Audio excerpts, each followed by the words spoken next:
அன்பு சொந்தங்களே, நம்மளோட சேனலை பார்க்குற அனைத்து அன்பு உள்ளங்களும் நம்ம சேனல் சப்ஸ்கிரைப் பண்ணிட்டு பார்த்தீங்கன்னா எனக்கு கொஞ்சம் யூஸ்ஃபுல்லாக இருக்கும். இப்போ வாங்க நம்ம வீடியோக்குள்ளே போகலாம்.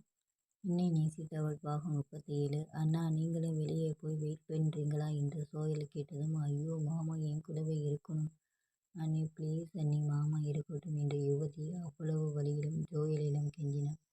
சரி சரி இருக்கட்டும், ஆனால் நான் சொல்கிறபடி நீ கேட்கணும். வழி வரும்போது கரெக்டாக சொல்லணும், நல்லா போஸ்ட் பண்ணணும் என்று குழந்தை பிறப்போகும் இன்னொரு குழந்தைக்கு அன்பாக கூறினாள் ஜோயல். வெளியே காத்திருந்தவர்களுக்கு ஆயிரம் ஆயிரம் வேண்டுதல். பஞ்சவர்ணம் பேரனோ பேத்தியோ யுவதி நோகடிக்காமல் பிறக்க வேண்டும் என்று பிரார்த்தித்தார். சிவாத்மாக தனக்கு ஒரு தம்பி பிறக்க வேண்டும் என்று கடவுளிடம் வேண்டினார். மீனாவும் தர்மனும் தன் மகள் நல்லபடியாக பெற்று பிழைக்க வேண்டும் என்று குலதெய்வத்தை வேண்டினார். வீரன் நிலைமைதான் ரொம்ப மோசமாக இருந்தது. கட்டியிருந்த பட்டு பெட்டியில் அடிக்கடி மூக்கை சிந்திக் கொண்டு இருந்தான். எல்லோரும் அவனை சூழ்ந்து கொண்டு ஆறுதல் கூறினார்கள். புதுமண தம்பதிகளும் வந்து கவலையுடன் காத்திருந்தனர். ராமையா ஸ்வீட் பாக்ஸ் சாக்லேட் பாக்கெட்டுகளுடன் தயாராக அமர்ந்திருந்தார். இரவானது, இன்னும் வெளியே வரலை இவனின் வாரிசு. எல்லாரும் கவலையுடன் இருக்க எல்லாரையும் ஆறுதல் படுத்தும் பொறுப்பு ஜோயலுடையதானது. இப்போதான் சிவியரா வழி வருது, இன்னும் கொஞ்ச நேரத்தில் பாப்பா பிறந்துடும் என்றாள். இவன் வெளியே வந்து தேவனையும் செல்வியை பார்த்து, நீங்க இங்கே என்ன பண்றீங்க, வீட்டுக்கு போங்க, அதான் இவ்வளவு பேர் இருக்கோமே, நீங்க 2 பேரும் கிளம்புங்க என்று கூற தேவன் செல்வியை பார்த்தான். வேணாம் சித்தப்பா, பாப்பா பிறந்ததுமே நாங்க போறோம் என்று பிடிவாதமாக மறுத்துவிட்டாள். எல்லாரையும் கலங்க வைத்த யுவனின் மகன் அதிகாலை சரியாக 2 to 10 பிறந்தான். ஆண் குழந்தை என்றதும் அந்த கிளினிக்கு திருவிழா குணம் கொண்டது. குழந்தை முதல் முதலாக பஞ்சவர்ணத்தின் கையில் கொடுத்தபோது உணர்ச்சி வசப்பட்டு அவர் கைகள் நடுங்கியது. சிவாத்மகமாக கண்ணீருடன் தனது தம்பியை கொஞ்சினார். யுவன் மகனை பார்த்ததும் தானே ஒரு முறை புதிதாய் பிறந்தது போல் உணர்ந்தார். ஒட்டுமொத்த குடும்பமும் குழந்தையை அந்த மாயக்கண்ணனின் வரவை போல கொண்டாட தேவன் மட்டும் ஏண்டா முன்னாடியே பிறந்திருக்க வேண்டியது தானே என்று மனதுக்குள் எண்ணியவாறு குழந்தையை வில்லனை பார்ப்பது போல் பார்த்தார். இந்த குட்டி உள்ள நாள் தானே அவன் முதலிரவுக்கு ஒரு முடிவு கட்டிவிட்டான். யுவதியை சுத்தமாக்கி அறைக்கு கொண்டு வந்து படிக்க வைத்தனர். இவன் கண்மூடி கிடந்த மனைவியை கண் கொட்டாமல் பார்த்தபடி அருகிலேயே அமர்ந்திருந்தான்.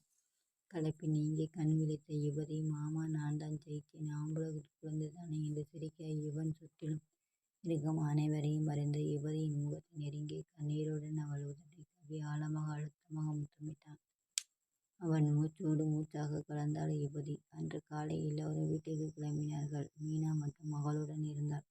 இவனுக்கு மனைவியை மகனையும் விட்டு போகவே மனசில்லாமல் குளிச்சுட்டு உடனே வந்துடுறேன் கண்ணம்மா என்று கூறிவிட்டு கிளம்பினான். தேவன் வீட்டுக்கு வந்ததும் செல்வியை தான் தேடினான். அவன் அறையில் பாத்ரூமில் அவள் குளித்து கொண்டிருக்க பாத்ரூம் கதவு அருகே காத்திருந்தான். தலையில் சுற்றப்பட்ட டவலுடன் உடலில் சுற்றிய சேலையுமாக வெளியே வந்தவளை அப்படியே அள்ளி கொண்டு போய் கட்டிலில் போட்டுவிட்டு உடனே அவள் மீது கவிழ்ந்தான். அவன் முத்தத்தை முதலில் ஆரம்பிக்க அவனை முரட்டுத்தனமாக உதிரி தள்ளிவிட்டு எழுந்தாள் செல்வி. பாதையில் பறிக்கப்பட்ட சொர்க்கத்தைப் போல அவனது சுகம் வடிந்துவிட, என்னாச்சிரி என்று கோபமாக கேட்டான். புடவையால் தன்னை போர்த்தி கொண்ட செல்வி அவன் முகத்தை பார்க்காமல் தனது 3 விரல்களை உயர்த்தி காட்டி, அந்த 3 நாட்கள் என்றான்.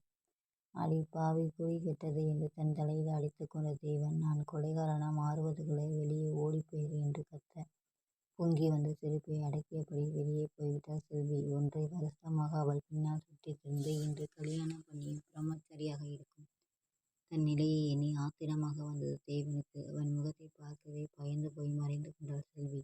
வீரன் நமடு செருப்புடன் தம்பியின் தோளில் தட்டி, விடுடா தேவா, இன்னும் 4 நாள் தானே, அப்புறம் சமாயிடா தம்பி, ஆறுதல் சொல்லுகிறேன், பேர் வழி என்று தேவனுக்கு எரிகின்ற தீயில் எண்ணெயை ஊற்றிவிட்டு போனான். தேவன் அவனை உரைத்துவிட்டு எழுந்து போனான். யுவதி குழந்தையுடன் யுவன் வீட்டுக்கு மீனா போய்விட, தர்மனும் பேரனை பிரிய மனமின்றியே அல்லது மனைவியை பிரிய மனமின்றியோ மாமியார் வீட்டிலே தங்கிவிட்டார். அன்று மாலை வீரனின் ஜோயிலும் குழந்தையை பார்க்க வந்தனர். மீனா தனது மூத்த மருமகளை தனியாக அழைத்து, ஏமா, அதான் செல்விக்கு 5 நாள் முடிஞ்சு போச்சுல்ல, நம்ம பூக்காரன் மாறிக்கிட்ட சொல்லி நிறைய பூ கொண்டு வர சொல்லி அவங்க ரூமை ரெடி பண்ணி விடுமா, நான் இன்னும் 2 நாள் கழித்து வாரேன் என்று சொல்லி அனுப்பினாள். ஜோயல் வீரனிடம் சொல்லி பூ, பழங்கள், ஸ்வீட் எல்லாம் வாங்கி வந்து தேவன் அறையை அலங்கரிக்க ஆரம்பித்தனர். தங்களுக்கு நடந்த முதலிரவை மனதில் ஆசைப்பட்டபடி காதலால் பேசிக்கொண்டு நிதானமாக அறையை அலங்கரித்துவிட்டு எல்லாவற்றையும் தயாராக எடுத்து வைத்துவிட்டு அறை அறையிலிருந்து வெளியே வரும்போது மணி 10 வீரன் தேவனை தேட ஜோயல் செல்வியை தேடினான். வீடு முழுக்க தேடியும் இருவரையும் காணாமல் வீரனும் ஜோயலும் குழப்பத்துடன் தோட்டத்து பக்கமாக காலெடுத்து வைக்க, அப்போது சமையலறையை ஒட்டியிருந்த மூட்டைகள் அடுக்கும் ஸ்டோரூமிலிருந்து பேச்சுக்குரல் கேட்க, வீரன் மனைவியின் கையை பிடித்து தடுத்து உதட்டில் விரல் வைத்து எச்சரிக்கை செய்தான். இருவரும் யார் என்ன பேசுகிறார்கள் என்று காதை தீட்டிக் கொண்டு கேட்க, ஐயோ, ஏன் இவ்வளவு அவசரம்? இரு ரூமுக்கு போகலாம் என்று செல்வியின் குரல் ரகசியமாக ஒலித்தது. ரூமாவது மண்ணாவது, வாயை மூடிக்கிட்டு பேசாம இரு, எனக்கு இருக்கிற வெறியில கடிச்சு குதறிடுவேன். இது தேவனின் குரல். அதன் பிறகு வித்தியாசமான ஒலிகளும் அதைத் தொடர்ந்து செல்வியின் வலி கலந்த அலறலும் கேட்டது. செல்வி, கத்தாதே, ப்ளீஸ் ப்ளீஸ் என்று தேவனின் காதல் மொழிகளும் கேட்க, எல்லாவற்றையும் கேட்ட ஜோயல் வீரனை இறுக்கி அணைத்துக் கொண்டான். வீரன் ருத்ரா என்று ஆசையோடு அள்ளிக்கொண்டு அங்கிருந்து நகர்ந்தான். என் தம்பியை அடக்க முடியாமல் பாஞ்சிட்டான் போல என்றான் வீரன். அவன் நெஞ்சில் சாய்ந்த ஜோயல், கஷ்டப்பட்டு அலங்காரம் பண்ணது வேஸ்டா போச்சே என்றாள். ஏண்டி வேஸ்ட்டு? நாம மறுபடியும் இன்னொரு முதலீடு கொண்டாட போகுது. தொப்பி போடாத முதலீடு என்று மனைவியை பார்த்து கன்செப்டை விட தேவனின் அறைக்குள் அவளை தூக்கி போனான். யுவதிக்காக இத்தனை நாட்களாக கருவுறுதலை தவிர்க்க ஆணூரை அணிந்து தன் மனைவியை உறவு கொண்ட வீரன் முதல் முறையாக புதிதாய் மனைவியை சேர்ந்தான்.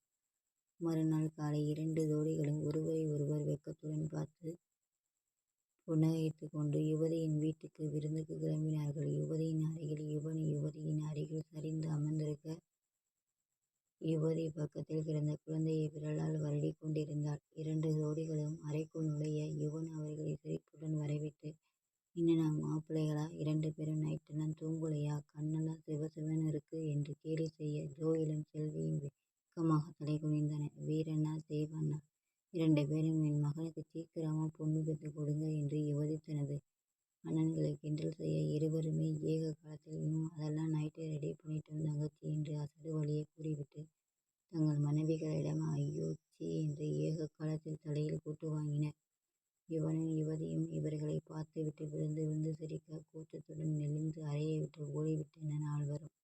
யுவதி யுவனின் நெஞ்சில் விரல்களால் கோலம் போட்டபடி, மாமா, குழந்தை பிறந்ததும் 10 நாள் தான் உனக்கு டைம் கொடுத்துருக்கேன், ஞாபகம் இருக்கா என்று கிசுகிசுப்பாக கேட்க, கொஞ்சம் சரிந்து யுவதியின் நெஞ்சில் வந்த பால்வாசனை நுகர்ந்தபடி, ஞாபகம் இல்லாம போகுமா, ஆனா கொஞ்சம் கொஞ்சமாக தான் ஆரம்பிக்கணும், ஒரே நாளில் எல்லாம் முடியாது என்றான் யுவன். காதல் வயதையும் படிப்பையும் பார்த்து வருவதில்லை என்பதற்கு யுவதி ஒரு உதாரணம். எப்போதும் காதலை உணரும் நேசமிக்க மனம் இருந்தால் மட்டும் போதும், வாழ்க்கை முழுவதும் இளமையோடு வாழலாம் என்பதற்கு யுவன் ஒரு உதாரணம். வாழ்க காதல், வளர்க காதலோடு கூடிய ஊடலும்.